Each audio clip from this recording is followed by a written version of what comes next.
করবেন সেটা আপনাদের নৈতিক দায়িত্ব, এটা অবশ্যই করবেন। কিন্তু নিউজ করার আগে আপনি মূল তথ্যটা জানি না নিউজটা করলে হয়তো ভালো হয়। যে ছেলেদের বিরুদ্ধে নিউজটা হয়েছে তারা 2017 সালে যখন সারা নারায়ণগঞ্জটা বাংলাদেশের ভিতরে রেলি বাগান একটা স্পোর্ট ছিল মাদকের, এই ছেলে সন্তানগুলো ওই মাদক নির্মূল কমিটি করে এই মাদক এখান থেকে চিরতরে নিশ্চয় করে দিয়েছে।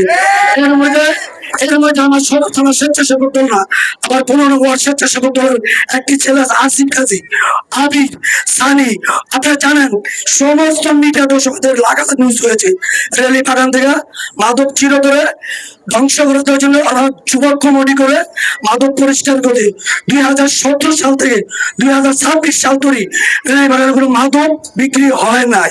রেলি বাগানের পাশে একটি করিম মার্কেট আছে, এই করিম মার্কেটে কিছু কিছু মাদক বিক্রি করতো, তারা করতো এই যারা যে চক্রটা জিমখানাকে জ্বালিয়ে পুড়ে সাই সাই করে দিছে। জিমখানার মানুষ নির্যাতন সইতে না পারে ঐক্যবদ্ধ হয়ে কুত্তা লাইন পিটিয়ে যখন লড়াই দিয়েছে পাগলা কুত্তা গুলোই রেলি বাগানে আইসা গাড়ি করে তুলেছে।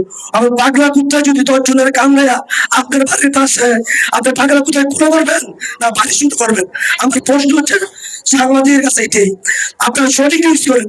আর মাদক যদি আমার বাপ হয়, আমার সম্মান যদি কেউ হয়, আমি সাথে সাথে দল থেকে বয়স রাখবো, আমি মাদকের বেশি অ্যাকশন নিব।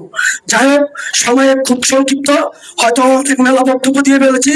আরেকটি কথা বলে যাই, রেলি বাগানের মা ও বোন ভাইয়েরা, এই মাদক যদি মনে করেন আমার 200 আত্মীয় লাগে, আমি একটু ভালো খাইতে পারি, আমার 200 টাকা শেয়ার করি, সাহায্য করে, আমি ওকে পক্ষ নিই।